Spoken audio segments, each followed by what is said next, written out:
ان الحمد للہ نحمده ونستعینه ونستغفره ونعوذ باللہ من شرور انفسنا ومن سیئات اعمالنا من يهده اللہ فلا مضل له ومن يضلل فلا هادی له واشهد ان لا الہ الا اللہ وحدہ لا شریک له واشهد ان محمدا عبدہ ورسولہ اما بعد فإن خير الحديث كتاب الله وخير الهدي هدي محمد صلى الله عليه وآله وسلم وشر الأمور محدثاتها وكل محدثة بدعة وكل بدعة ضلالة وكل ضلالة في النار. أعوذ بالله السميع العليم من الشيطان الرجيم من همزه ونفخه ونفثه. بسم الله الرحمن الرحيم. رب اشرح لي صدري ويسر لي أمري واحلل عقدة من لساني يفقهوا قولي. بسم اللہ الرحمن الرحیم. ان اللہ وملائکتہ یصلون علی النبی یا ایہا الذین آمنوا صلوا علیہ وسلموا تسلیما. اللہم صل علی محمد وعلی آل محمد کما صلیت علی ابراہیم وعلی آل ابراہیم انک حمید مجید. اللہم بارک علی محمد وعلی آل محمد كما باركت على إبراهيم وعلى آل إبراهيم إنك حميد مجيد. اللهم ربنا آتنا في الدنيا حسنة وفي الآخرة حسنة وقنا عذاب النار. ربنا آتنا من لدنك رحمة وهيئ لنا من أمرنا رشدا. لا إله إلا أنت سبحانك إني كنت من الظالمين. حسبنا اللہ ونعم الوکیل ولا حول ولا قوة الا باللہ العلی العظیم. یا حی یا قیوم برحمتک استغیث. الحمدللہ آج 3 دسمبر 2017 کو اتوار کے دن قرآن کلاس نمبر 274 میں ہم انشاءاللہ تعالی سورۃ الاحزاب کی آیت نمبر 28 سے آنورڈ سٹارٹ کریں گے. آج انشاءاللہ پارہ نمبر 21 بھی مکمل ہو جائے گا اور پارہ نمبر 22 میں بھی انشاءاللہ تعالی پہلے 2 رکوع انشاءاللہ ہم کور کر لیں گے انشاءاللہ. میرے بھائیو، اب یہ جو سورۃ الاحزاب کی آیات آ رہی ہیں 28 سے لے کے آنورڈ آیت نمبر 34 تک، ان میں کئی ایک اہم ٹاپکس ڈسکس ہونے جا رہے ہیں، اور خصوصاً یہ جو سورۃ الاحزاب کی آیت نمبر 28 اور 29 ہے، اس میں ایک بڑا آپ صلی اللہ علیہ وآلہ وسلم کی زندگی کا ایک دکھ بھرا جو ہے واقعہ ڈسکس ہونے جا رہا ہے. اور یہ دکھ آپ صلی اللہ علیہ وآلہ وسلم کو آپ کی بیویوں کی وجہ سے پہنچا، اور اس میں بھی خصوصاً سیدہ عائشہ اور سیدہ حفصہ رضی اللہ تعالی عنہما وعلیہم السلام. آپ صلی اللہ علیہ وآلہ وسلم کی ان 2 بیویوں کی وجہ سے بالخصوص اور باقی ازواج مطہرات کی وجہ سے بالعموم آپ صلی اللہ علیہ وآلہ وسلم کو سخت دلی صدمہ پہنچا. اس کو واقعہ ایلا بھی کہا جاتا ہے.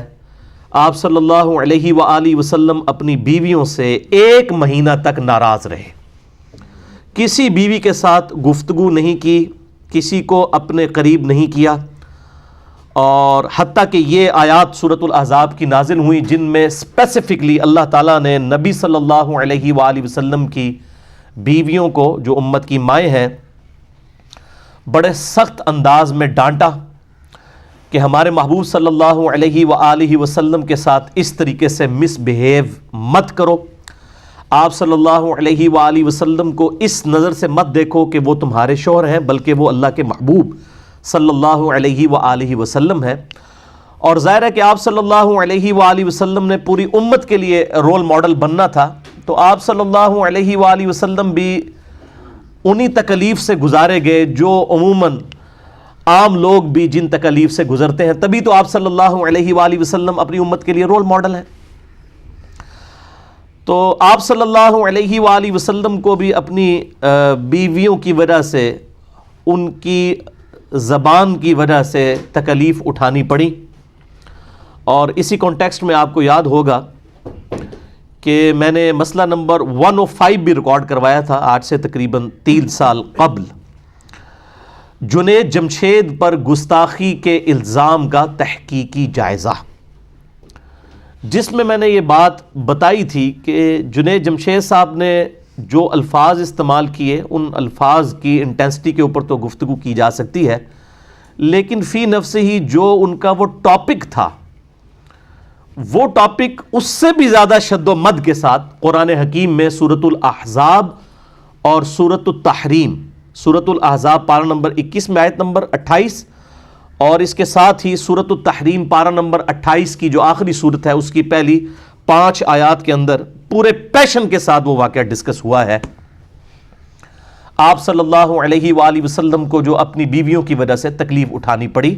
لہٰذا ان چیزوں کی ڈسکشن نہ تو امہات المومنین کی شان میں کوئی گستاخی ہے، اس کی وجہ یہ ہے کہ وہ ڈسکشن بیسیکلی آپ صلی اللہ علیہ وآلہ وسلم کے دفاع میں ہے، اور جب بات آپ صلی اللہ علیہ وآلہ وسلم کی دفاع کی ہوگی تو پھر ان کے مقابلے پر کسی کو بھی نہیں دیکھا جائے گا کہ اس کا کتنا مرتبہ ہے، چونکہ آپ صلی اللہ علیہ وآلہ وسلم کی مبارک ذات اتنی ڈومیننٹ ہے کہ ان کے مقابلے پر چاہے آپ کا کوئی قریبی رشتہ دار ہی کیوں نہ ہو وہ بھی انڈر ڈسکشن لایا جائے گا۔ اور یہ سورۃ الاحزاب آپ دیکھیں گے کہ آپ صلی اللہ علیہ وآلہ وسلم کی آئلی زندگی کے ساتھ ڈیل کرتی ہے، اس میں حجاب کے احکامات بھی آئے ہیں، پھر نبی صلی اللہ علیہ وآلہ وسلم کی بیویوں کو خطاب کیا گیا کہ تم جب آپ صلی اللہ علیہ وآلہ وسلم گھر میں موجود نہیں ہوتے اور آپ کی غیر موجودگی میں کوئی ملنے کے لیے آ جائے تو پردے کے پیچھے سے بھی بات کرو، تو لجاجت کے انداز میں نہیں ہونی چاہیے کہ کسی کے دل کے اندر روگ ہے تو وہ کوئی برا خیال تمہارے بارے میں لائے، اور تم نے امت کے لیے رول ماڈل بننا ہے، اور اگر تم نے بھی کوئی بے حیائی کی تو ہم تمہیں دگنا عذاب دیں گے۔ اتنی سخت آیات سورۃ الاحزاب میں یہ آیت نمبر 28 سے لے کر 34 تک گزرتی ہیں، اور پھر سورۃ التحریم میں پہلی 5 آیات اسی کے کانٹیکسٹ میں ہیں۔ تو اس واقعہ ایلا جسے ہم کہتے ہیں، ایلا کہتے ہیں یعنی علیحدگی اختیار کر لینا، تو آپ صلی اللہ علیہ وآلہ وسلم نے اپنی بیویوں سے 1 مہینے تک کے لیے علیحدگی اختیار کر لی، اور اس کی پوری ڈیٹیل جو ہے وہ صحیح بخاری اور صحیح مسلم کے اندر موجود ہے، جو میں نے مسئلہ نمبر 105 میں ڈیٹیل کے ساتھ ریکارڈ کروائی ہے، آج بھی میں انشاءاللہ اس کو ڈسکس کروں گا۔ صحیح بخاری میں انٹرنیشنل نمبر کے مطابق 2468 نمبر حدیث ہے، اور صحیح بخاری میں ہی ایک اور طریق ہے 5191، اور صحیح مسلم میں تو کنٹینیوس 7 طرق آئے ہیں واقعہ ایلا سے ریلیٹڈ۔ انٹرنیشنل نمبر کے مطابق صحیح مسلم میں 3690 سے لے کر 3696 تک، جس میں یہ ڈیٹیل کے ساتھ واقعہ ایلا کا ذکر آیا کہ آپ صلی اللہ علیہ وآلہ وسلم نے یہ اللہ کی قسم اٹھا لی کہ میں 1 مہینے تک اپنی بیویوں کے ساتھ کلام نہیں کروں گا، ان کے قریب بھی نہیں جاؤں گا ان کے ایٹیچیوڈ کی وجہ سے، حتیٰ کہ اللہ نے اپنے محبوب صلی اللہ علیہ وآلہ وسلم کی اس چیز کو انڈورس فرمایا، اور آپ صلی اللہ علیہ وآلہ وسلم پر یہ سورۃ الاحزاب کی آیات نازل فرما کے آپ صلی اللہ علیہ وآلہ وسلم کی بیویوں کو بڑے سخت انداز میں تنبیہ فرمائی کہ آئندہ سے ہمارے محبوب صلی اللہ علیہ وآلہ وسلم کے ساتھ اپنی زبان جو ہے یہ سنبھال کر گفتگو کرنی ہے، اور اس میں بھی خصوصاً آپ صلی اللہ علیہ وآلہ وسلم کی چونکہ فقر کی زندگی تھی تو اس حوالے سے وہ نان و نفقہ زیادہ ڈیمانڈ کرتی تھیں، جو بخاری اور مسلم میں آتا ہے انہیں احادیث کے اندر، آپ خود کھول کے پڑھ سکتے ہیں۔ اسلام 360 جو ہے اینڈرائڈ ایپ ہے اس کو بھی آپ دیکھ لیں، اس میں آپ کو انہی نمبرنگ کے اوپر یہ احادیث مل جائیں گی، اس کے علاوہ PDF بھی ہماری ویب سائٹ اہلسنتپاک.com پہ رکھے ہیں۔ صحیح بخاری 2468 اور 5191، اور صحیح مسلم میں 3690 سے لے کر 3696 تک انٹرنیشنل نمبر کے مطابق۔ تو آپ صلی اللہ علیہ وآلہ وسلم کی دلجوئی اللہ تعالیٰ نے فرمائی، اور امہات المومنین سے کہا کہ ہمارے نبی صلی اللہ علیہ وآلہ وسلم کے ساتھ اسی طریقے سے تمہیں فقر کے ساتھ اسی غربت کی حالت میں زندگی گزارنی ہوگی، آپ سے ایکسٹرا آرڈنری کوئی ڈیمانڈ نہیں کرنی ہوگی۔ اور یہ نہ سمجھیے گا کہ وہ ایکسٹرا آرڈنری ڈیمانڈ ان کی کوئی بہت زیادہ تھی، یعنی صحیح بخاری اور صحیح مسلم کی متفق علیہ حدیث ہے کہ اما عائشہ رضی اللہ تعالیٰ عنہ کہتی ہیں کہ نبی صلی اللہ علیہ وآلہ وسلم کی وفات تک ہماری یہ حالت تھی کہ بعض اوقات 1 مہینہ، بعض اوقات 2 مہینہ، بعض اوقات 3 مہینے تک ہمارے گھر میں چولہا نہیں جلتا تھا، دو کالی چیزوں پر گزارا ہوتا تھا، کھجور اور پانی. اور وہ بھی یہ نہ سمجھے کہ کوئی ٹنوں کے حساب سے کھجوریں تھیں، 2 کھجوریں اور 1 میٹھا پانی کا پیالہ صبح کے وقت، اور 2 کھجوریں اور 1 میٹھا پانی کا پیالہ، جو اس وقت ایک ایشو تھا ریگستانی علاقے میں میٹھا پانی کا حصول. تو اس میں تھوڑی سی اضافے کی ڈیمانڈ کی گئی جو دنیاوی اعتبار سے تو بالکل جینون تھی، لیکن چونکہ انہوں نے امت کے لیے رول ماڈل بننا تھا، اس لیے اللہ تعالیٰ نے اپنے محبوب صلی اللہ علیہ وآلہ وسلم کے ذریعے ان کو اس حوالے سے تنبیہ کی کہ بھئی اس طریقے سے نہیں معاملہ چلے گا. صحیح بخاری اور صحیح مسلم کی متفق علیہ حدیث ہے، آپ صلی اللہ علیہ وآلہ وسلم یہ دعا فرمایا کرتے تھے، اے اللہ محمد اور آل محمد صلی اللہ علیہ وآلہ وسلم کو بس اتنا ہی رزق دینا کہ ان کی روح اور جسم کا رشتہ برقرار رہے. سبسسٹنس لیول کے اوپر رزق چاہیے، اس سے زیادہ نہیں چاہیے. اس حوالے سے بے شمار احادیث ہیں بخاری اور مسلم میں رقت انگیز. اسے کتاب الرقاق کہا جاتا ہے. صحیح بخاری میں کتاب الرقاق چیپٹر ہے، صحیح مسلم میں کتاب الزہد چیپٹر ہے، اور یہ کمبائنڈ فارم میں آپ کو مشکات المصابیح کی 3 جلد کے اندر کتاب الرقاق نام کا جو چیپٹر ہے، دل میں رقت اور سوز و گداز پیدا کرنے والی احادیث، اس میں آپ کو یہ ساری کمبائنڈ فارم میں بخاری، مسلم، ابو داؤد، ترمذی، نسائی، ابن ماجہ کی احادیث مل جائیں گی. اور میں نے اس پہ ایک ڈیٹیل لیکچر بھی ریکارڈ کروا دیا ہے. مسئلہ نمبر 51 ہماری ویب سائٹ اہلسنتپاک.com پہ دنیا پرستی کی مذمت، دنیا کی محبت کی مذمت، حرام خوری کی مذمت، دنیا پرستی کی محبت کی مذمت اور اس کا علاج، جس میں میں نے 11 آیات کراس ریفرنس کے طور پر قرآن حکیم سے اور 17 صحیح الاسناد احادیث صحیح بخاری اور صحیح مسلم سے پرٹیکولرلی اسی ٹاپک کے اوپر ڈسکس کی ہیں. آج میں ان کو ریپیٹ نہیں کرتا ورنہ 1-1.5 گھنٹہ تو انہی احادیث اور آیات کے اوپر لگ جائے. آج ہم چونکہ واقعہ ایلا کو ڈسکس کرنے جا رہے ہیں، تو وہ واقعہ ایلا جو ہے صحیح بخاری 2468 اور 5191 اور صحیح مسلم 3690 سے لے کر 3696 تک ڈیٹیلڈ واقعہ سیدنا عبداللہ ابن عباس رضی اللہ تعالی عنہما روایت کرتے ہیں. میں وہ حدیث آپ کو یعنی فی البدی سنا دیتا ہوں کہ سیدنا عبداللہ ابن عباس رضی اللہ تعالی عنہما کہتے ہیں کہ میرے دل میں بڑے عرصے سے یہ خواہش تھی کہ قرآن حکیم میں نبی صلی اللہ علیہ وآلہ وسلم کی وہ کون سی 2 بیویاں ہیں جن کو اللہ تعالیٰ نے اتنے سخت الفاظ کے اندر خطاب فرمایا، اور وہ سورہ التحریم کے اندر موجود ہے. سورہ التحریم پارہ نمبر 28 میں آیت نمبر 4، اعوذ باللہ من الشیطان الرجیم، ان تتوبا الی اللہ فقد صغت قلوبکما، اگر تم اللہ کی طرف رجوع لاؤ تو بے شک تمہارے دل جو ہیں وہ ٹیڑے ہو چکے ہوئے ہیں، راہ راست سے ہٹ چکے ہوئے ہیں. یعنی تم دونوں، اور یہ یعنی 2 کا صیغہ عربی میں استعمال ہوا ہے، جمع کا صیغہ استعمال ہوا، یعنی تم دونوں بیویوں کے دل ٹیڑے ہو چکے ہیں نبی صلی اللہ علیہ وآلہ وسلم کے ساتھ مس بیہیو کرنے کی وجہ سے، اللہ کی طرف توبہ لاؤ. اب یہ بڑے سخت الفاظ تھے، ظاہر ہے کہ ایک امہات المومنین کا معاملہ ہے، تو ابن عباس رضی اللہ تعالی عنہما کے الفاظ ہیں. یہ بڑی ڈیٹیل حدیث ہے، 4-5 صفحوں کی حدیث ہے بخاری اور مسلم میں، جس کا میں نے نمبر بتایا. وہ کہتے ہیں کہ میں بڑا جو ہے وہ ریلیکٹنٹ تھا کہ میں سیدنا عمر فاروق رضی اللہ تعالی عنہما جو امیر المومنین تھے، میں ان سے یہ ڈسکس کروں یہ آخر کون سی 2 بیویاں ہیں جن کے بارے میں اتنے سخت الفاظ آئے کہ تمہارے دل ٹیڑے ہو چکے ہیں، راہ راست سے ہٹ چکے ہیں، ایک طرف جھک چکے ہیں. تو میں آپ رضی اللہ تعالیٰ عنہ سے ان بیویوں کے بارے میں پوچھوں. تو وہ کہتے ہیں کہ ایک دفعہ حج کے موقع پر ہم راستے میں سفر میں تھے، تو میں نے سیدنا عمر فاروق رضی اللہ تعالیٰ عنہ وعلیہ السلام کو وضو کروایا، اور وہ رفع حاجت کے لیے پہلے چلے گئے. ان کے لیے میں پانی لے کر کھڑا ہوا تو انہوں نے استنجا کیا، اس کے بعد وضو کیا، اور میں نے اس وقت ذرا ان کی یعنی ایک فرینڈلی ماحول دیکھتے ہوئے میں نے امیر المومنین سے عرض کی کہ یا امیر المومنین، میرے دل میں بڑے عرصے سے خواہش ہے کہ میں آپ رضی اللہ تعالیٰ عنہ سے نبی صلی اللہ علیہ وآلہ وسلم کی ان 2 بیویوں کے بارے میں پوچھوں کہ وہ کون سی 2 بیویاں ہیں جن کے بارے میں اتنے سخت الفاظ قرآن حکیم کے اندر آئے. سورہ التحریم کی آیت نمبر 4 میں بھی اور سورۃ الاحزاب میں آیت نمبر 28 کے اندر. وہ ہم بعد میں آیات پڑھیں گے تو آپ کو اندازہ ہوگا کہ کتنے سخت الفاظ اللہ تعالیٰ نے جو ہے اس حوالے سے نازل فرمائے.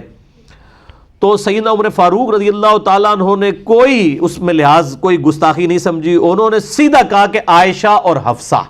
رضی اللہ تعالی عنہما، ان میں سے حالانکہ ایک ان کی بیٹی بھی تھی، ایک سیدنا ابوبکر صدیق کی بیٹی سیدہ عائشہ بنت ابی بکر، اور دوسری طرف سیدہ حفصہ بنت عمر رضی اللہ تعالی عنہم اجمعین وعلیہم السلام اجمعین. اور پھر کہتے ہیں میں نے کہا امیر المومنین میں تو بڑا ڈر رہا تھا آپ سے پوچھتے ہوئے. تو انہوں نے کہا کہ دین کا مسئلہ پوچھنے میں کوئی شرم و حیا نہیں کرنی چاہیے. ڈرنے والا کون سا معاملہ تھا؟ تم مجھ سے پہلے پوچھ لیتے. اس میں شرم و حیا نہیں کرنی چاہیے. دین کا جو معاملہ ہے اس کو ڈسکس کرنا چاہیے. اب ظاہر سیدنا عمر کے زمانے میں تو یہ بیماریاں نہیں تھیں نا جو آج کل ہیں کہ آپ کوئی قرآن کی آیت حدیث ڈسکس کر لیتے ہیں. کبھی کہتے ہیں وہ نبی کی گستاخی ہوگی, کبھی کہتے ہیں کسی بزرگ کی گستاخی ہوگی, کبھی کہتے ہیں کسی صحابی کی گستاخی ہوگی, کبھی کہتے ہیں نبی صلی اللہ علیہ وآلہ وسلم کی کسی بیوی کی گستاخی ہوگی. اس طرح کی یعنی جو بیماریاں جو آج ہمارے اس معاشرے میں پروان چڑھ چکی ہیں اس زمانے میں تو موجود نہیں تھیں. تو پھر سیدنا عمر فاروق رضی اللہ تعالیٰ عنہ سے انہوں نے عرض کیا کہ مجھے یہ ڈیٹیل واقعہ بتائیں. بخاری و مسلم کی اسی حدیث میں آتا ہے. تو سیدنا عمر نے کہا کہ میں تمہیں سناتا ہوں کہ جب ہم ہجرت کر کے مدینہ شریف آئے تو ہمیں ایک خاص ایکسپیرینس کرنا پڑا. جب تک ہم مکے میں آباد تھے تو ہماری بیویاں ہمارے بڑے کنٹرول میں رہتی تھی, اور اسلام آنے سے پہلے تو عورتوں کو ایز سچ کوئی مقام حاصل نہیں تھا. اس وجہ سے کبھی کسی عورت کی جرت نہیں ہوتی تھی کہ وہ اپنے خاوند کے ساتھ کسی معاملے میں زبان درازی کرے. لیکن جب اسلام آیا اور قرآن حکیم میں عورتوں کے حقوق نازل ہوئے تو ان حقوق نازل ہونے کی وجہ سے ظاہر ہے ایک بندہ ایک اس باؤنڈری کے اندر ہے پھر تو بات ٹھیک ہے, لیکن اسی کی پلی لیتے ہوئے سیدنا عمر کہتے ہیں کہ ہماری عورتیں جو ہے نا وہ ہم پہ شیر ہونا شروع ہو گئی. مطلب یہ ہوتا ہے, یہ نیچرل چیز ہے کہ جب آپ کسی کو اتھارٹی دیتے ہیں, یعنی ماں باپ ہیں وہ اپنے بچوں کی داڑیاں منڈوانے کے لیے مس یوز کرتے ہیں اپنی اس رسپیکٹ کو, اور کہتے ہیں جی دیکھو جی ماں باپ کا تو حکم ہے, اور میں تو حکم دینا ہوا کہ داڑھی مڈا. تو وہ ماں باپ کے ادب کو مس یوز کیا جا رہا ہوتا ہے. حالانکہ بخاری و مسلم کی متفق علیہ حدیث ہے مولا علی رضی اللہ تعالیٰ عنہ علیہ السلام سے کہ جو اطاعت ہے ماں باپ کی وہ یا کسی بھی مخلوق میں سے کسی بھی شخص کی, وہ اللہ تعالیٰ کی حدود کے اندر اندر ہے. جہاں پر وہ اللہ تعالیٰ کے ساتھ معصیت والا معاملہ آئے گا پھر کسی کی کوئی اطاعت نہیں ہے. وہ کلیئر کٹ ہے, اور یہ کوئی راکٹ سائنس نہیں ہے. یہ جو حدیث ہے بخاری اور مسلم کی کہ تم میں سے کوئی شخص اس وقت تک مومن ہی نہیں ہو سکتا جب تک کہ میں اسے اس کے ماں باپ اولاد سب لوگوں سے بڑھ کر عزیز نہ ہو جاؤں. تو اس کا کیا مطلب ہے صرف نعرے مارنا؟ نہیں, مراد یہ کہ ماں باپ اولاد سب لوگ ایک طرف کھڑے ہوں, دوسری طرف نبی صلی اللہ علیہ وآلہ وسلم کا حکم ہو, آپ کی تابعداری ہو, تو اس کو ٹاپ پرائورٹی اللہ اور اس کے محبوب صلی اللہ علیہ وآلہ وسلم کی ذات ہونی چاہیے.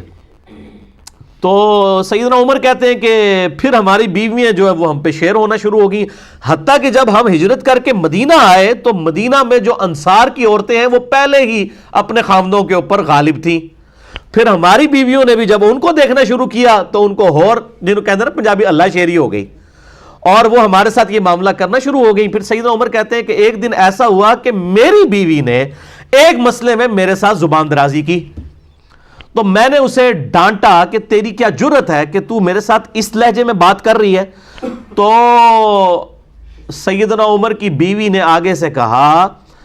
کہ اے عمر جا کے تم اپنی بیٹی کی خبر لو حفصہ کی, جو رسول اللہ کے ساتھ اس سے بھی زیادہ سخت زبان میں بات کرتی ہے, اور نبی صلی اللہ علیہ وآلہ وسلم پورا دن غضبناک رہتے ہیں اور ناراض رہتے ہیں تمہاری بیٹی سے جو اس طریقے سے گفتگو کرتی ہے رسول اللہ کے ساتھ صلی اللہ علیہ وآلہ وسلم.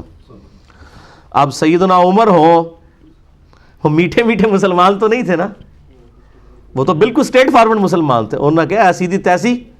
یہ کیسے ہو سکتا ہے. سیدنا عمر فاروق رضی اللہ تعالیٰ عنہ اسی ٹائم گھر سے نکلے اور اپنی بیٹی حفصہ کے پاس گئے اور کہا کہ میں نے تیرے بارے میں ایسی بات سنی ہے, کیا تو واقعی نبی صلی اللہ علیہ وآلہ وسلم کے ساتھ اس طریقے سے گفتگو کرتی ہے؟ انہوں نے کہا ہاں میں کرتی ہوں. دوسری روایت میں آتا ہے کہ انہوں نے پکڑ کے ان کا گلا دبانا شروع کر دیا اور مارنا شروع کر دیا. اور بخاری مسلم میں الفاظ آتے ہیں کہ جب سیدنا ابوبکر تک یہ بات پہنچے تو انہوں نے سیدہ عائشہ کا گلا دبایا اور ان کو مارا پیٹا ان کے گھر جا کے. حالانکہ ایک طرف امہات المومنین والا بھی رشتہ ہے, دوسری طرف بیٹی بھی ہیں, لیکن نبی صلی اللہ علیہ وآلہ وسلم کی حمیت میں سیدنا ابوبکر عمر رضی اللہ تعالی عنہما نے ان سے اوپر کسی کو نہیں جانا آپ صلی اللہ علیہ وآلہ وسلم کی مبارک ذات سے. پھر سیدہ حفصہ کے ساتھ جب یہ معاملہ ہوا, پھر سیدنا عمر جو ہیں وہ سیدہ عائشہ کے پاس گئے, ان کو بھی جا کے ڈانٹا. سیدہ عائشہ نے کہا کہ جا کے اپنی بیٹی کی خبر لو, تم میرے پاس کس کیپیسٹی میں آئے ہو تم. تو پھر سیدہ ام سلمہ کے پاس چلے گئے جو امہات المومنین میں سے سینئر تھیں اور آخر میں فوت ہوئی ہیں 64 ہجری میں, واقعہ کربلا کے بھی 3 سال کے بعد. ام سلمہ کے پاس جب گئے تو سیدنا عمر فاروق رضی اللہ تعالی عنہ کو ام سلمہ نے کہا کہ بھئی تم کس کیپیسٹی میں نبی کی بیویوں کو جا کے گھر میں جا کے سمجھا رہے ہو، یہ تمہارا کام بنتا ہے؟ تو سیدنا عمر کہتے ہیں کہ ام سلمہ نے مجھے اتنا ڈانٹا اس معاملے میں کہ نبی صلی اللہ علیہ وسلم کے گھر کے معاملات میں تمہیں دخل دینے کی کیا ضرورت ہے، کہ مجھے اس چیز کا احساس ہوا کہ واقعی میں نے کوئی غلط کام کیا ہے۔ پھر کہتے ہیں کہ میں اس کے بعد گھر آ گیا، گھر آیا تو کچھ ہی دیر کے بعد میرا ایک دوست میرے پاس آیا، اس نے دروازہ کھٹکھٹایا اور اس نے کہا کہ جی بہت بری خبر لے کے آیا ہوں۔ تو سیدنا عمر فاروق رضی اللہ تعالیٰ عنہ کہتے ہیں کہ ان دنوں ہمیں جو غسان کا بادشاہ تھا عیسائی، اس کی طرف سے حملے کا ڈر تھا مدینہ شریف پہ، تو میں سمجھا شاید غسانی بادشاہ جو ہے وہ اپنی فوجوں کے ساتھ حملہ آور ہو گیا۔ تو میں نے کہا کہ کیا وہ غسانی بادشاہ آ گیا؟ انہوں نے کہا نہیں نہیں، نبی صلی اللہ علیہ وآلہ وسلم نے اپنی بیویوں کو طلاق دے دی ہے۔ تو سیدنا عمر نے کہا ستیہ ناس ہو حفصہ کا، اور اس طریقے سے وہ تو بڑے غصے ہوئے، انہوں نے اتنے سخت لفظ استعمال کیے کہ مجھے تو پہلے ہی ڈر تھا کہ یہ جس طریقے سے نبی صلی اللہ علیہ وآلہ وسلم سے ضرورت سے زیادہ نان و نفقہ ڈیمانڈ کرتی ہیں اور آپ صلی اللہ علیہ وآلہ وسلم کے ساتھ زبان والا معاملہ کرتی ہیں، تو یہ تو بڑا سخت معاملہ ہو جائے گا۔ تو انہوں نے کہا میں تو مطلب حفصہ ہلاک ہو گئی۔ سیدنا عمر فاروق رضی اللہ تعالیٰ عنہ وہاں سے نکلے اور سیدہ حفصہ کے پاس پہنچے، وہاں پہ سیدنا ابوبکر صدیق بھی کھڑے ہوئے تھے اور لوگ زارو قطار اس معاملے میں پریشان تھے، رو رہے تھے، اور کہ بھئی نبی صلی اللہ علیہ وسلم اپنی بیویوں سے الگ ہو گئے۔ آپ صلی اللہ علیہ وسلم اپنے گھر کی جو اوپر والی چھت ہے اس کے اوپر جا کے بیٹھ گئے، اور سیدنا عمر فاروق رضی اللہ تعالیٰ عنہ اسی طرق میں آتا ہے طریق میں صحیح مسلم کے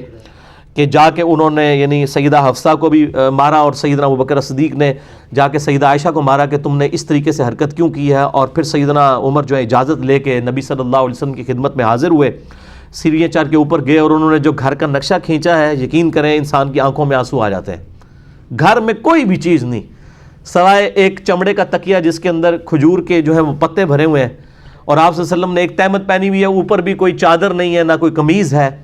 اور ایک کھجور کی چھال کے اوپر آپ صلی اللہ علیہ وسلم لیٹے ہوئے ہیں، آپ کے جسم مبارک کے اوپر بھی جو ہے وہ اس کھجور کی چھال کے نشان ہیں۔ اور سیدنا عمر نے دیکھ کے رونا شروع کر دیا اور کہا یا رسول اللہ صلی اللہ علیہ وسلم، یہ دنیا کے بادشاہ جو ہیں کیسر و کسرا جو ہیں وہ اتنے بڑے مزے لوٹ رہے ہیں، اور آپ اللہ کے نبی ہو کے اس حالت میں۔ تو سیدنا عمر سے آپ صلی اللہ علیہ وسلم نے فرمایا کہ عمر لگتا ہے کہ دنیا کی حقیقت تم پہ ابھی تک نہیں کھلی، کیا تم اس بات پر راضی نہیں ہو کہ کیسر و کسرا دنیا کے مزے لوٹیں اور ہم آخرت کی سعادت؟ بس یہ آخری حصہ ہی ہماری حدیث کی کتابوں میں لکھا جاتا ہے، یہ پوری حدیث اس طرح ہے بخاری اور مسلم کی۔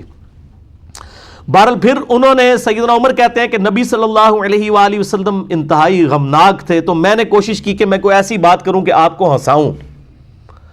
تو پھر کہتے ہیں کہ میں نے آپ صلی اللہ علیہ وآلہ وسلم سے وہ سارا قصہ بیان کیا، اور میں نے کہا یا رسول اللہ دیکھیں جب تک ہم مکے کے اندر تھے ہماری بیویوں کی جرت نہیں ہوتی تھی کہ وہ ہمارے ساتھ زبان درازی کریں، جب ہم مدینے میں آئے ہیں اور یہاں پہ بھی انصار کی عورتوں کو دیکھ کے ہماری بیویاں بھی مطلب وہ اس طریقے سے زبان درازی کرنا شروع ہو گئی ہیں، اور یہ نبی صلی اللہ علیہ وسلم یہ جب باتیں سنی تو آپ صلی اللہ علیہ وسلم ہلکے سے مسکرائے،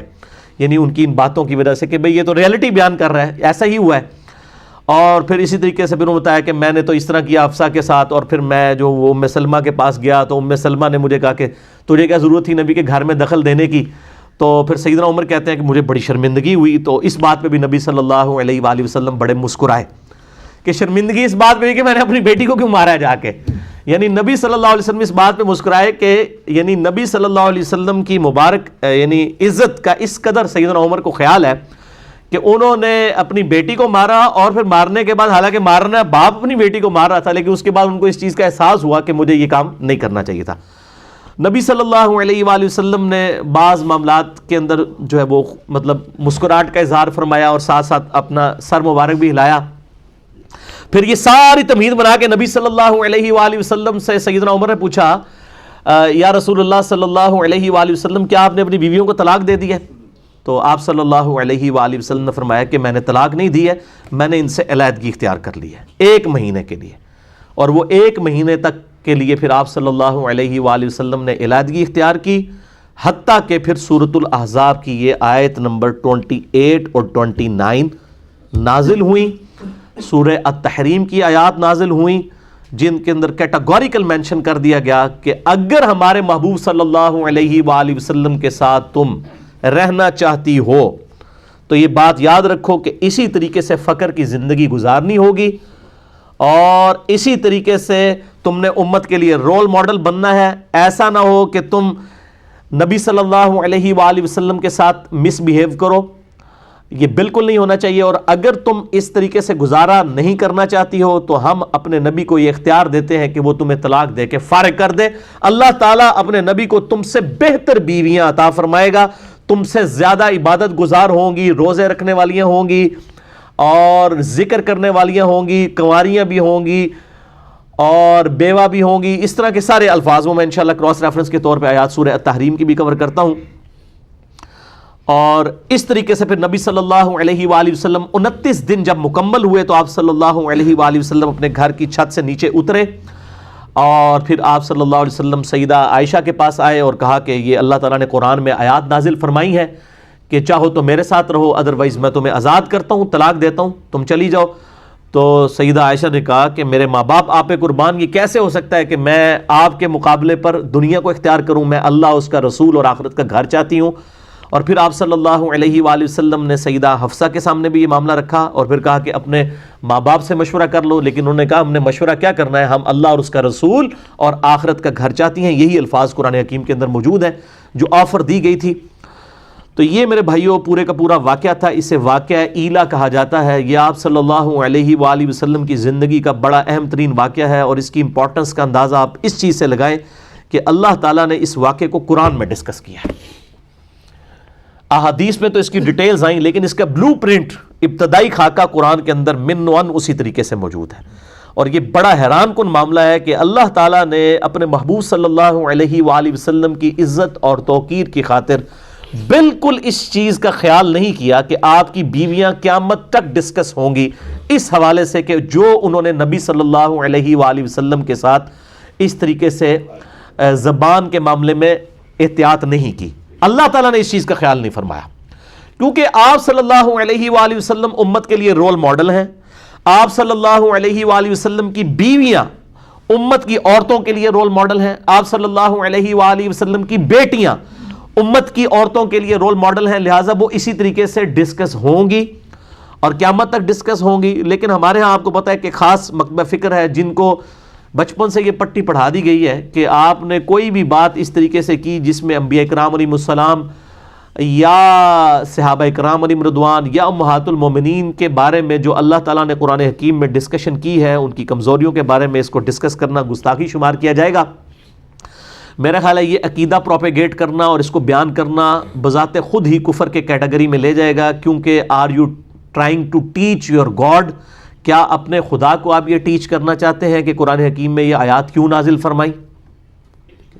یہ بڑا خطرناک معاملہ ہے۔ اسی لیے میں اکثر یہ کہا کرتا ہوں کہ وہ خدا اور وہ اللہ جو انڈیا، پاکستان، بنگلہ دیش کے علماء نے اپنی پبلک کو جس کا تعارف کروایا ہے وہ خدا اور ہے، اور جو خدا قرآن اور سنت کے اندر جس کا کریکٹر آیا ہے، جس کا کردار آیا ہے، جس کی پرسنالٹی آئی ہے اللہ اور اس کے محبوب صلی اللہ علیہ وآلہ وسلم کی، وہ بالکل اور ہے۔ اسی لیے وہ جب ہم کوئی بات کتاب و سنت سے کرتے کہتے ہیں اسی آج تک سنی نہیں، حالانکہ ان کو پوچھیں کہ آپ نے کتنی ماشاءاللہ پی ایچ ڈی کی ڈگری کر لی ہے قرآن و سنت میں، آپ کے اباء و اجداد نے بھی ایک دفعہ قرآن پاک ہی پورا ترجمے سے نہیں پڑھا ہوا، تو آپ اتنا بڑا کلیم کر رہے ہیں کہ ہم نے تو آج تک یہ بات سنی نہیں ہے۔ بھائی آپ نے نہیں سنی تو آپ اللہ کا شکر ادا کریں کہ یہ قرآن پاک میں لکھی ہے۔ اگر آپ بریلوی ہیں تو امام رضا بریلوی صاحب کا ترجمہ پڑھ لیں، اگر دیوبندی ہے تو اشرف علی تھانوی صاحب کا ترجمہ پڑھ لیں، اگر آپ اہل حدیث ہیں تو آپ جونا گڑھی صاحب کا ترجمہ پڑھ لیں، اگر آپ اہل تشیع ہیں تو سید فرمان علی شاہ صاحب کا ترجمہ پڑھ لیں، آپ کسی بھی مکتبہ فکر سے، اگر آپ کچھ بھی نہیں ہے، سمپل سادے مسلمان ہیں، تو آپ فتح محمد جلندری صاحب کا اور مولانا مودودی صاحب کا ترجمہ پڑھ لیں تو آپ کو پتہ چل جائے گا اس میں تو کوئی تحریف والا معاملہ ہی نہیں ہوا۔ اچھا، ان آیات کے کانٹیکسٹ میں نے جو بخاری مسلم کی احادیث کے حوالے سے ڈسکشن کی ہے تو اس سے بھی یہ بڑی بات پتہ چلی کہ قرآن حکیم کی جو آیات ہیں بعض اوقات ان کی تفصیلات کے لیے احادیث کا سہارا لینے کی ضرورت پڑتی ہے، تفصیلات کے لیے، احکامات کو سمجھنے کے لیے نہیں، جسٹ تفصیلات کے لیے۔ وہ تفصیلات نہ بھی ہوں تب بھی قرآن حکیم اپنے اعتبار سے ایک مکمل کتاب ہے۔ قرآن حکیم میں تو فائنل ڈیسیژن آیا نا کہ نبی کی بیویوں ایسا نہیں کرنا، وہ کیا واقعہ ہوا تھا وہ قرآن پاک نے ضروری نہیں سمجھا ڈسکس کرنا، اور اس کے ڈسکس کرنے یا نہ کرنے سے اینڈ رزلٹ میں کوئی فرق نہیں پڑا۔ اکثر یہ لوگوں کو بیماری ہو، وہ شان نزول لبو جی کیا تھا جی، شان نزول لبو، کوئی شان نزول جو بھی ہو اینڈ رزلٹ وہی ہے۔ ٹریفک سگنل کے لیے گرین کے اوپر چلنا اور ریڈ کے اوپر رکنا کیوں رکھا گیا؟ اس کا شان نزول کیا تھا ٹریفک قوانین بنانے والوں کے لیے؟ یہ ایک انٹرسٹ کی بات ہو سکتی ہے کہ جی گرین رنگ جو ہے اچھا لگتا ہے، گرینری اچھی لگتی ہے، ریڈ کلر جو ہے وہ بلڈ کی نشانی ہے، یہ خطرے کی نشانی ہے، شاید یہ وجہ ہو۔ لیکن یہ وجہ کچھ بھی ہو، اینڈ رزلٹ یہ ہے کہ ریڈ کے اوپر رکنا ہے، گرین پہ چلنا ہے۔ اینڈ رزلٹ کبھی چینج ہوگا نہیں۔ اسی طریقے سے قرآن حکیم کی آیات کا جو اینڈ رزلٹ جو آیا ہے اس کے شان نزول سے اس کے اینڈ رزلٹ پہ کوئی فرق نہیں پڑتا۔ اس لیے میں نے مسئلہ نمبر 154 ریکارڈ کروایا تھا کہ قرآن حکیم اپنے شان نزول کا محتاج نہیں ہے، البتہ ایکسپلینیشن کے لیے، اس کی ایک ڈیٹیلز کے لیے، ایک انٹرسٹ کے طور پہ، بس زیادہ زیادہ انٹرسٹ، وہ انٹرسٹ کوئی رکھتا ہے نہیں رکھتا ہے، اینڈ رزلٹ قرآن حکیم کا وہی ہے، قرآن حکیم محتاج نہیں ہے۔ بہرحال اس کی تفصیلات کے لیے سنت کی ضرورت پڑتی ہے جو صحیح الاسناد احادیث کے ساتھ یا تواتر کے ساتھ ٹرانسفر ہوئی ہے، اور ظاہر ہے کہ وہ مطلب اس کی وجہ سے ہمیں پوری ایک سمجھ لیں کہ سٹارٹ سے لے کے اینڈ تک باتیں سمجھ آ جاتی ہیں، اور پھر ساتھ ہی ساتھ ان گمراہیوں کا دروازہ بھی بند ہو جاتا ہے سنت کی برکت سے، کہ بعض لوگ جو قرآن حکیم میں اپنے مطلب کی باتیں انجیکٹ کرنے کی کوشش کرتے ہیں، حالانکہ میں اللہ کے فضل سے علا وجہ بصیرت قرآن حکیم سے ہی ان ساری باتوں کا دفاع کر سکتا ہوں جو قرآن حکیم کے ساتھ اس قسم کا کھلواڑ کرنے والے لوگ اس وقت معاشرے کے اندر موجود ہیں، جس میں top of the list personality Ghulam Pervez صاحب کی تھی، اور آج کل بھی ایک وہ کراچی کے اندر ایک اسکالر ہیں شیخ محمد صاحب، ان کی کافی مجھے ان کے حوالے سے بھی ای میلز لوگوں نے بھیجی ہیں کہ انہوں نے اس طرح جو ہے وہ دیوبند کے ایک مفتی کے ساتھ جو ہے وہ ڈیبیٹ کی، وہ 3 گھنٹے کی ڈیبیٹ میں نے کم از کم 2 دفعہ تو دیکھی ہے ڈیٹیل کے ساتھ، مفتی عبد الباقی صاحب بنوریا ٹاؤن والے۔ مجھ سے لوگ پوچھتے ہیں کہ جی آپ بتائیں آپ کا کیا اوپینین ہے؟ بھائی میں تو ایک 1 ایجنڈا پیش کرتا ہوں، میرے نزدیک دونوں ہی غلط ٹریک کے اوپر ہیں، جو ڈیفینڈ کر رہے ہیں وہ بھی ٹریک سے ہٹے ہوئے ہیں، جو اپنا مقدمہ پیش کر رہے ہیں وہ بھی ٹریک سے ہٹے ہوئے ہیں۔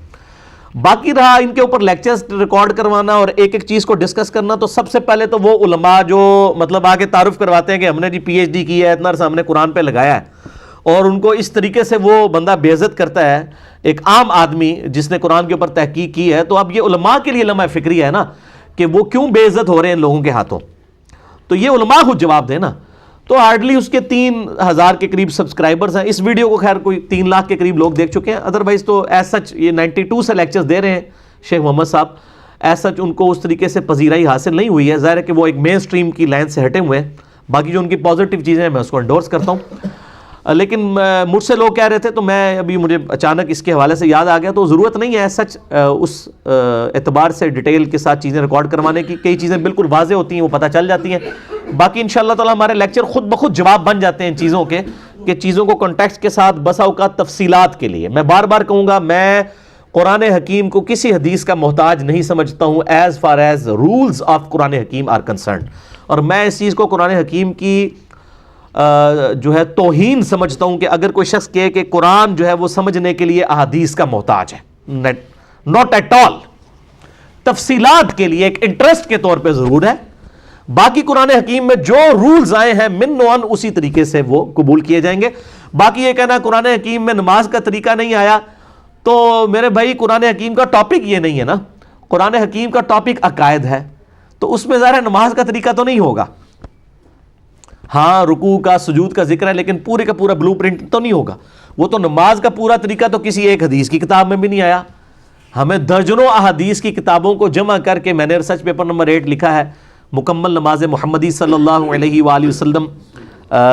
140 صحیح الاسناد احادیث کی روشنی میں صرف 4 صفحوں کے اوپر میں نے ان کو سمویا ہے، تو ظاہر ہے اس میں کم از کم 10-12 اہل سنت کی مین سٹریم کی کتابیں، بخاری، مسلم، ابو داؤد، ترمذی، نسائی، ابن ماجہ، الموطا امام مالک، المستدرک للحاکم اور مسند احمد،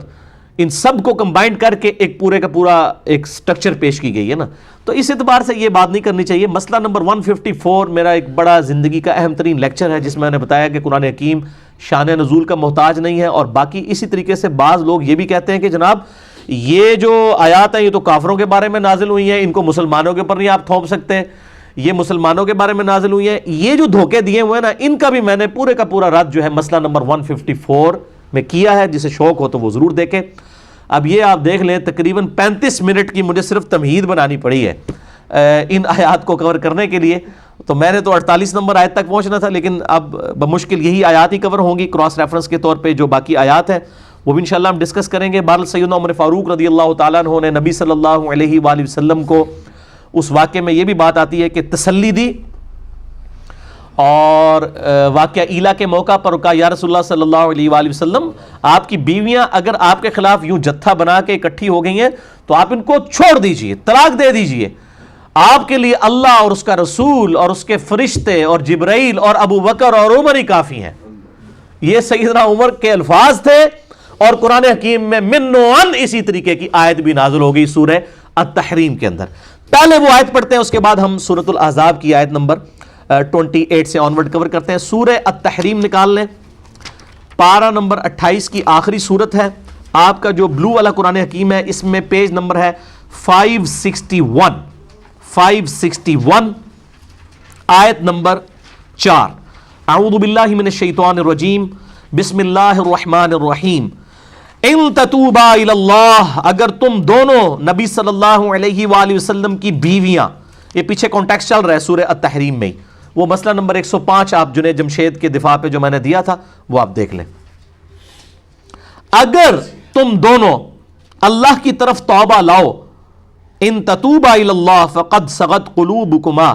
تو بے شک تمہارے دل تو ایک طرف جھک چکے ہیں, ٹیڑے ہو چکے ہیں, تم نبی صلی اللہ علیہ وآلہ وسلم کے معاملے میں ایک خاص راستے سے ہٹ چکی ہو. وَإِن تَظَاهَرَ عَلَيْهِ, اور اگر تم نے نبی صلی اللہ علیہ وآلہ وسلم کی بیویوں نے نبی صلی اللہ علیہ وآلہ وسلم کے خلاف کوئی جتھا بنا لیا, تو یاد رکھو فَإِنَّ اللَّهَ هُوَ مَوْلَاهُ, تو اللہ ہے جو نبی کا مولا ہے, دلی محبوب ہے, پشت پناہ ہے. وَجِبْرِيل, اور جبریل, وَصَالِحُ الْمُؤْمِنِينَ, اور نیکوکار مؤمنین, والملائکۃ بعد ذالک ظہیر, اور اس کے بعد فرشتے بھی نبی صلی اللہ علیہ وآلہ وسلم کے مددگار ہیں, پشت پناہ ہیں. یعنی یہ وہ والی مدد نہیں ہے وہ جو لے رہے ہوتے ہیں جی وہ بزرگ, اس سے وہ کہہ رہے ہیں کہ نبی صلی اللہ علیہ وسلم کے مددگار دیکھو اللہ, فرشتے, جبرائیل ہیں, تو اس کا مطلب ہے کہ نبی صلی اللہ علیہ وسلم المدد یا ابو بکر, المدد یا عمر کہتے تھے, نعوذ باللہ. وہ مسئلہ نمبر 3 میرا ریکارڈڈ ہے, دعا صرف اللہ ہی سے. اس سے مراد ہے ظاہری اسباب میں اللہ تعالیٰ نے فرشتوں کو اور نبی صلی اللہ علیہ وسلم کے اصحاب کو آپ صلی اللہ علیہ وآلہ وسلم کا ساتھی بنایا ہے. اور آگے دیکھیں کتنے سخت الفاظ ہیں. عسى ربه ان طلقکن, قریب ہے کہ ہمارے محبوب صلی اللہ علیہ وآلہ وسلم اگر تمہیں طلاق دے دیں تو ان کا رب ان کو ان یبدلہ, تبدیل کر دے, تمہاری جگہ اور بیویاں دے دے, ازواجا غیر منکن, تم بیویوں کو چھوڑ کر اس کے بدلے میں اور اچھی بیویاں عنایت فرما دے, مسلمات, جو تابع فرمان ہو ہمارے نبی کی, مؤمنات, پکی مؤمنہ ہو, قانتات, تابع فرمان ہو, قناعت کرنی والی ہو, تائبات, توبہ اور رجوع لانے والی ہوں, عابدات, عبادت گزار ہوں, صائحات, اور روزہ رکھنے والی ہوں, ثیبات و ابکارا, بیوہ بھی ہوں, اور یعنی جو پہلے سے شادی شدہ یا طلاق یافتہ, اور کنواریاں بھی, کیونکہ اس میں اب سیدہ حفصہ جو ہیں وہ آپ سمجھ لیں کہ کنواری نہیں تھیں اور سیدہ عائشہ کنواری تھیں, دونوں کو اس حوالے سے ایڈریس کر دیا گیا. اب یہ دیکھیں کتنے سخت الفاظ آئے ہیں, اور اللہ تعالیٰ نے یعنی نبی صلی اللہ علیہ وآلہ وسلم کے معاملے میں کس قدر غیرت والا معاملہ, جس کو کہ اللہ تعالیٰ نبی صلی اللہ علیہ وسلم فرماتے ہیں, بخاری مسلم کی حدیث ہے کہ اللہ تعالیٰ سب سے بڑھ کر غیرت مند ہے. اور آپ دیکھ لیں اللہ تعالیٰ نے اس معاملے میں کوئی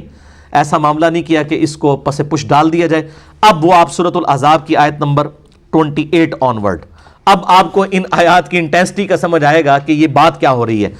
یا ایھا النبی, اے نبی صلی اللہ علیہ وآلہ وسلم, اے خاص نبی, ان نبی کے ساتھ خاص نبی, قل لازواجک, فرما دیجئے اپنی بیویوں سے, ان کنتن تردن الحیات الدنیا, اگر تم دنیاوی زندگی کو چاہتی ہو,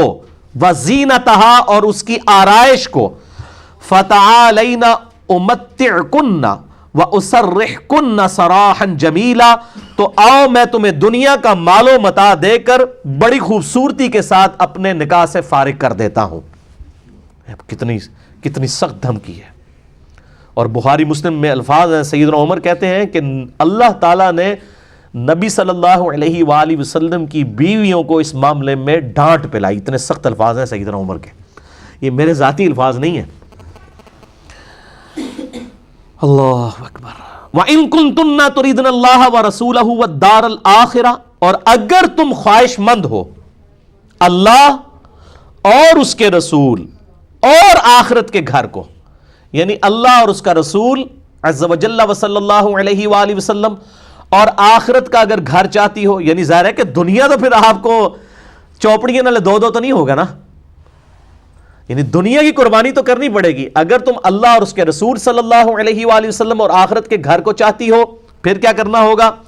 فَإِنَّ اللَّهَ أَعَدَّ لِلْمُحْسِنَاتِ مِنْكُنَّ أَجْرًا عَظِيمًا، تو یاد رکھو پھر تم نبیوں کی بیویوں میں سے جو کوئی بیویاں ایسی ہوں گی جو نیکوکار ہوں گی تو ان کے لیے بڑا اجر عظیم ہے۔ کیٹاگوریکلی سب کو نہیں کہہ دیا گیا، تم میں سے بھی جو نیکوکاری کی، یعنی تمہیں بھی وہ ٹیسٹ پاس کرنا پڑے گا۔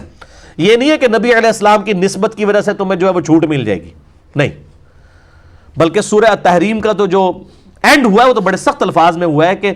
ہمارے دو نیکوکار بندے سیدنا لوط اور سیدنا نوح علیہ السلام کی بیویاں دونوں کافرہ تھی، اور وہ دو نیک بندے اپنی بیویوں کو اللہ کے عذاب سے نہیں بچا سکے۔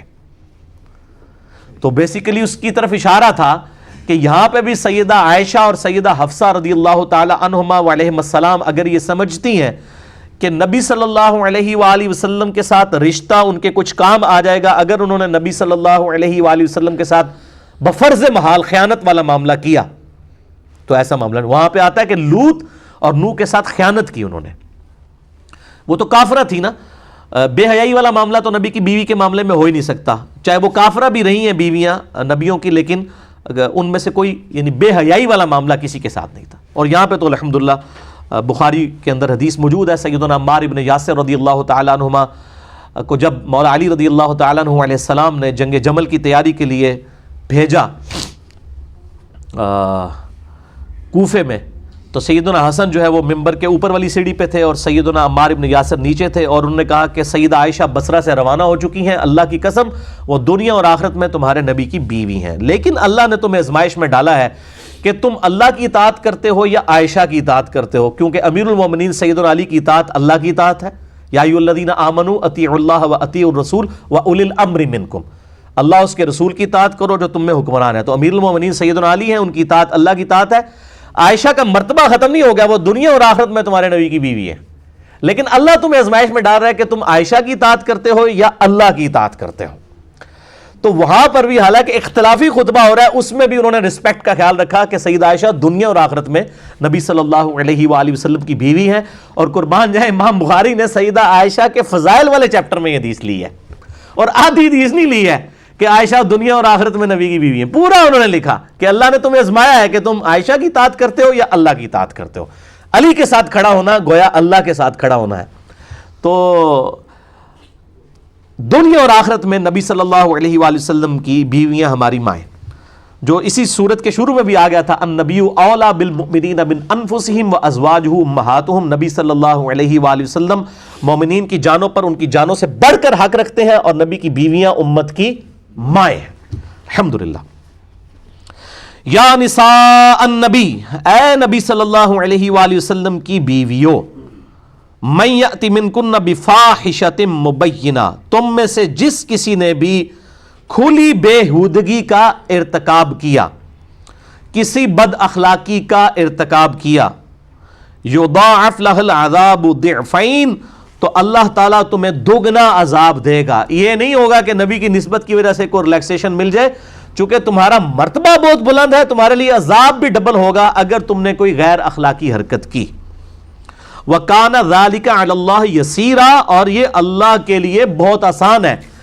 یعنی اللہ تعالیٰ کو اس چیز کی پرواہ نہیں ہے کہ تمہارا مرتبہ کیا ہے، اللہ تعالیٰ نے تو اپنی رولز اور ریگولیشن کو دیکھنا ہے اور اپنے محبوب صلی اللہ علیہ وآلہ وسلم کی عفت و عصمت کو دیکھنا ہے۔ وَمَن يَقْنُتْ مِنكُنَّ لِلَّهِ وَرَسُولِهِ، اور جو کوئی تم میں سے اللہ اور اس کے رسول کی تابع فرمان رہے گی، وَتَعْمَلْ صَالِحًا، اور نیک اعمال اختیار کرے گی، نُؤْتِهَا أَجْرَهَا مرتين، تو ایسی نبی کی بیویوں کو پھر اجر بھی ڈبل ملے گا۔ یعنی دوسری طرف اجر بھی ڈبل ہے رتبے کی وجہ سے، ایک طرف اگر تم نے بد اخلاقی کی تو عذاب بھی ڈبل، اجر بھی ڈبل ہے۔ وَأَعْتَدْنَا لَهَا رِزْقًا كَرِيمًا، اور ایسی نبی کی بیویوں کے لیے ہم نے عزت والی روزی تیار کر رکھی ہے۔ یا نساء نبی، اب یہ دیکھیں بار بار یعنی ڈائریکٹ خطاب، آپ ذرا دیکھیں، میں تو یہ سوچتا ہوں کہ جب نبی صلی اللہ علیہ وسلم کی بیویوں کو اللہ خطاب کر کے یہ بات کر رہا ہے، اور جب یہ آیات نازل ہو کے سیدہ عائشہ اور حفصہ کے سامنے حضور نے تلاوت کی ہوں گی، ان کی کیا حالت ہوئی ہوگی؟ آپ کو اگر ڈائریکٹ آپ کو مخاطب کر کے کہا جائے اور وہ اللہ تعالیٰ مخاطب کر رہا اور اتنے سخت الفاظ میں، یقین کریں بندے کو تو کئی دنوں تک نیند ہی نہ پڑے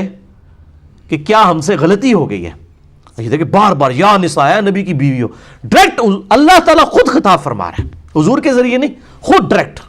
یا نساء نبی، اے نبی کی بیویوں، لستن کاحد من النساء، تم جو ہو کسی عام عورتوں کی طرح کوئی عورت نہیں ہو۔ ان اتقیتن فلا تخضعن بالقول، اگر تم پرہیزگاری اختیار کرو تو مت بات کیا کرو نرمی کے ساتھ، فیطمع الذی فی قلبہ مرض وقلن قولا معروفا، کہ جس کے دل میں مرض ہے وہ کوئی لالچ لے آئے، یعنی نبی کی غیر موجودگی میں اگر آپ کا کوئی صحابی پردے میں آتا ہے تو ان کے ساتھ لجاجت کے ساتھ گفتگو نہ کرو بلکہ سخت انداز میں۔ اسی لیے میرا یہ موقف ہے کہ ڈاکٹر فرحت ہاشمی کی جو گفتگو کا سٹائل ہے وہ ایسا سٹائل ہے کہ جو ایک عورت مرد کے سامنے نہیں گفتگو کر سکتی۔ مجھ سے لوگ اکثر پوچھ رہے ہوتے ہیں تو میں ان کی بڑی عزت کرتا ہوں، میں سمجھتا ہوں وہ اکیلی عورت جو ہے مجاہدہ عورت ہے، اور ان کے خاوند کے ساتھ بھی میری کافی لمبی ڈسکشن بھی ہوئی، ہمارے آفس کے قریب ہی ان کا الہدا انٹرنیشنل کا وہ بنا ہوا ہے آفس بھی۔ تو عورتیں ضرور سنیں، کیونکہ ان کا جو انداز ہے نا، اس انداز میں عورت کو اجازت نہیں کہ مرد کے ساتھ گفتگو کرے، تو مرد پھر ان کے لیکچر نا، ان کے ہسبینڈ کے لیکچر سنیں، اور کئی اسکالرز ہیں، ڈاکٹر اسرار صاحب ہیں اور لوگ ہیں، ان کے لیکچر سن لیے جائیں۔ تو جس کے دل میں مرض ہے وہ کوئی اس معاملے میں معاملہ نہ کرے۔ وَقَرْنَ فِي بُيُوتِكُنَّ، اور اپنی گھروں میں ٹھہری رہو، وَلَا تَبَرَّجْنَ تَبَرُّجَ الْجَاهِلِيَّةِ الْأُولَى، اور اپنی خوبصورتی کی آرائش اس طرح نہ کرو جس طرح زمانہ جاہلیت میں کیا کرتی تھی، یعنی اس زمانے میں جب پردے کے احکام نازل ہونے سے پہلے کی بات ہے۔ اب یہ پردے کے احکام سورۃ النور اور سورۃ الاحزاب میں، یہ آیات آلریڈی میں پردے کے کانٹیکسٹ میں کور کر چکا ہوں، اور پردے کے اوپر اور عورتوں کے سارے مسائل سے ریلیٹڈ، پردے سے ریلیٹڈ ہو، ان کی نماز کا مسئلہ ہو، ان کی اقامت کا، قربانی کا، اور ٹائنیز ڈیٹیل تک آپ سمجھ لیں سینکڑوں ٹاپکس کو میں نے 2 گھنٹے کے اندر کور کیا ہے۔ مسئلہ نمبر 161B عورتوں کے حجاب کے اوپر، اور 161A پارٹ جو تھا غض بصر کے اوپر تھا، آنکھوں کی حفاظت کے اوپر، اور میں نے بخاری اور مسلم کی جتنی احادیث ہیں اور اس کے علاوہ باقی کتابوں کی الحمدللہ اس میں کور کی ہیں، اور کراس ریفرنس کے طور پہ سورۃ النور، سورۃ الاحزاب کی ساری آیات پردے کے حوالے سے اور نظروں کی حفاظت کے حوالے سے، بے حیائی کے کانٹیکسٹ میں، اور یہ ویلنٹائن ڈے والا جو بغیرتی والا معاملہ ہے، یہ سب کی سب چیزوں کے رد میں نے ساری الحمدللہ ڈیٹیل گفتگو کی ہے، آج میں اس ڈیٹیل میں نہیں جاؤں گا۔ وَقَرْنَ فِي بُيُوتِكُنَّ وَلَا تَبَرَّجْنَ تَبَرُّجَ الْجَاهِلِيَّةِ الْأُولَى وَأَقِمْنَ الصَّلَاةَ، اور نماز قائم رکھو، وَآتِينَ الزَّكَاةَ، اور زکوٰۃ دیتی رہو، وَأَطِعْنَ اللَّهَ وَرَسُولَهُ، اور اطاعت کرو اللہ اور اس کے رسول کی۔ إِنَّمَا يُرِيدُ اللَّهُ لِيُذْهِبَ عَنْكُمُ الرِّجْسَ أَهْلَ الْبَيْتِ وَيُطَهِّرَكُمْ تَطْهِيرًا، اللہ تو صرف یہی چاہتا ہے اے نبی کے گھر والوں کہ تم سے ہر طرح کی ناپاکی دور کر دے اور تمہیں خوب صاف ستھرا کر دے۔ اسے آیت تطہیر بھی کہتے ہیں، اس کو میں انشاءاللہ بعد میں ڈیٹیل سے ڈسکس کرتا ہوں، پہلے اگلی آیت بھی اسی کانٹیکسٹ میں وہ کور کر لیں۔ وَاذْكُرْنَ مَا يُتْلَى فِي بُيُوتِكُنَّ مِنْ آيَاتِ اللَّهِ وَالْحِكْمَةِ، اور یاد رکھو اللہ کی ان آیات کو جو تمہارے گھروں میں صبح و شام روزانہ پڑھی جاتی ہیں، اللہ کی آیات اور حکمت والی باتیں، یعنی تمہارے گھروں کے اندر قرآن نازل ہو رہا ہے، ہمارے محبوب صلی اللہ علیہ وآلہ وسلم کے ذریعے تمہارے گھروں میں کوئی تمہارا سٹیٹس کتنا اعلیٰ ہے۔ ان اللہ کان لطیفا خبیرا، بے شک اللہ تعالی لطف فرمانے والا ہے اور باخبر ہے۔ الحمدللہ۔ یہ آیت نمبر 34 تک ہماری یہ واقعہ ایلا کے حوالے سے آیات کور ہوئی، کراس ریفرنس کے طور پہ میں نے سورۃ التحریم کو بھی کور کر دی۔ یہ آیت تطہیر کہلاتی ہے، طہارت والی آیت، اس کانٹیکسٹ میں ان آیات کے کانٹیکسٹ سے بالکل واضح کلیئر ہو گیا کہ تعویل خاص کے اعتبار سے تو یہ آیات پرٹیکولرلی نبی صلی اللہ علیہ وآلہ وسلم کی بیویوں اور آپ کے اہل بیت کو خطاب تھا، گھر والوں کو. ظاہر ہے گھر والوں میں بیویاں تو آتی ہیں. تو اس معاملے میں اہل سنت اور اہل تشیع میں ایک ایکسٹریم رویہ آ گیا. اور پچھلے دنوں میرا ایک کلپ بھی اس حوالے سے چڑھا تھا. وہ لیکچر تو میں نے 4-5 سال پہلے دیا تھا، مسئلہ نمبر 66B سیدنا حسین رضی اللہ تعالیٰ عنہ علیہ السلام کے فضائل کے اوپر. اسی میں سے ایک کلپ تھا آیت تطہیر کے بارے میں سنی شیعہ اختلاف، اور ساتھ ہی ایک اور کلپ چڑھا تھا آیت مودت. یہ آیت تطہیر سورہ الاحزاب کی آیت نمبر 33 ہے 33، اور وہ سورہ الشورى کی آیت نمبر 23 ہے. یہ 33 وہ 23. قُلْ لَا أَسْأَلُكُمْ عَلَيْهِ أَجْرًا إِلَّا الْمَوَدَّةَ فِي الْقُرْبَى. ان دونوں کے حوالے سے اہل سنت اور اہل تشیع میں ایکسٹریم رویے پائے جاتے ہیں. دونوں کلپ آپ آیت تطہیر انجینئر محمد علی مرزا، آیت مودت انجینئر محمد علی مرزا، یہ لکھ دیں تو وہ کلپ کھل جائیں گے. میں آج اس ڈیٹیل میں نہیں جاتا ہوں کہ اس کی تفصیلات کیا ہیں. ایک 5B ریسرچ پیپر پیچھے سے مجھے پکڑا دیجیے گا. اس حوالے سے میرے بھائیوں، یہ تعویل خاص کے اعتبار سے تو نبی صلی اللہ علیہ وآلہ وسلم کی بیویوں کو خطاب ہے. اور پورا کانٹیکسٹ آپ دیکھ لیں، آیت نمبر 33 سے پہلے کا بھی اور بعد والا بھی. پورا کانٹیکسٹ بتا رہا ہے کہ ازواج مطہرات رضی اللہ عنہم اجمعین وعلیہم السلام کو خطاب ہے.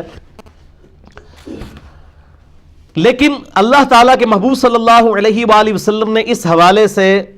ایکسٹینشن کے طور پر مزید 4 ہستیوں کو بھی اہل بیت میں شمار کیا ہے اور ان کے فضائل بیان کیے ہیں. اس کانٹیکسٹ میں اہل سنت کی مین سٹریم کی کتاب صحیح مسلم میں حدیث موجود ہے انٹرنیشنل نمبر کے مطابق 6261، اور اس کی راویہ خود اما عائشہ ہیں رضی اللہ تعالیٰ عنہا وسلام اللہ علیہا. وہ کہتی ہیں کہ نبی صلی اللہ علیہ وآلہ وسلم اپنے گھر سے ایک دن اس حال میں برآمد ہوئے کہ آپ نے کالے رنگ کی چادر اوڑھی ہوئی تھی جس پہ جو اونٹ کے کجاوے ہیں ان کی ہنڈیوں کی شکل کی جو ہے وہ بنی ہوئی تھی امیجز.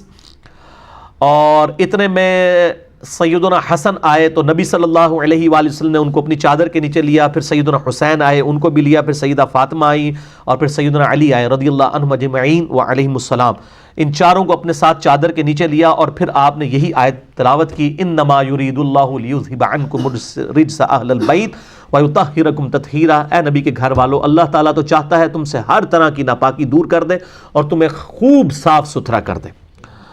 اور اسی طریقے سے انٹرنیشنل نمبر کے مطابق جو غدیر خم کی حدیث ہے، 4 طریق صحیح مسلم کے اندر آئے ہیں، 6225 6225 سے 6228 تک. اس کے علاوہ بھی 8 طریق میں نے جمع کیے ہیں. اپنا جو ریسرچ پیپر ہے میرا، ریسرچ پیپر نمبر 5B واقعہ کربلا کا حقیقی پس منظر 72 صحیح الاسناد احادیث کی روشنی میں. اور یہ 72 کے ٹائٹل سے میں نے اہل سنت کی مین سٹریم کی کتابوں سے 200 احادیث جمع کی ہیں، جس میں میں نے سنی شیعہ کنفلکٹ کے حوالے سے جو اہل سنت کا مقدمہ پیش کیا ہے، اہل سنت فرقے کا نہیں، اہل سنت کے منہج کا. اور نہ اس میں اہل سنت کا لحاظ کیا گیا ہے، نہ اہل تشیع کا. جو بالکل حق بات ہے وہ بتا دی گئی ہے. اور یہ ہماری ویب سائٹ کے اوپر آپ ریسرچ پیپرز میں سے 5B ڈاؤن لوڈ کر سکتے ہیں، اور لیکچر کے اینڈ پہ بھی آپ کو اس کی ہارڈ کاپی سب کو مل جائیں گی. ہزاروں کی تعداد میں ہم چھاپتے ہیں. اس میں 33 نمبر غدیر خم کی حدیث کے 8 طرق، اور میرا غدیر خم کے اوپر ایک ڈیٹیل لیکچر بھی ہے مسئلہ نمبر 156. بلکہ آپ یوٹیوب پہ جا کے غدیر خم کمپلیٹ حدیث لکھیں تو سب سے پہلے میری کلپس کھولتے ہیں. لاکھوں لوگ دیکھ چکے ہیں، میں نے سارے طریق ڈسکس کیے ہیں. اور اس میں ایک اور حدیث جو ہے صحیح مسلم کے اندر ہی موجود ہے کہ جب وہ آیت مباہلہ نازل ہوئی سورہ آل عمران کی آیت نمبر 61 کہ عیسائی نجران کے عیسائیوں کے ساتھ جب مباہلے والا معاملہ ہوا تو آپ صلی اللہ علیہ وآلہ وسلم سیدنا حسن حسین، سیدہ فاطمہ اور سیدنا علی کو لے کر آئے اور کہا کہ اللہم ہؤلاء اہل بیتی، اے اللہ یہ میرے اہل بیت ہیں. تو وہ اہل بیت والا معاملہ، وہ چادر والی حدیث وہاں پر بھی ہے، یہاں پر بھی ہے. اس کے علاوہ بھی اس حدیث کے کئی ایک طرق موجود ہیں، وہ میں نے اس کے اندر کور کیے ہیں. جس سے شوق ہو تو یہ 5B ریسرچ پیپر پڑھ کے دیکھ لے. اور میرا جو لیکچر ہے مسئلہ نمبر 156 وہ بھی دیکھ سکتے ہیں آپ. غدیر خم کے اوپر بھی جو میرا کلپ ہے وہ آپ دیکھ سکتے ہیں. اللہ تعالیٰ سے جو دعا ہے، جو حق بات میں نے کہی، اللہ تعالیٰ ہمارے دلوں میں راسخ فرمائے. اگر جذبات میں میرے منہ سے کوئی غلط بات نکل گئی تو اللہ تعالیٰ ہمارے دلوں سے ہی معاف کر دے. ہمیں کتاب و سنت کی تعلیمات پر عمل کر کے دوسرے بھائیوں تک پہنچانے کی توفیق عطا فرمائے. سبحانک اللہم و بحمدک، اشہد ان لا الہ الا انت، استغفرک و اتوب الیک، وما علینا الا البلاغ المبین. جزاکم اللہ خیرا.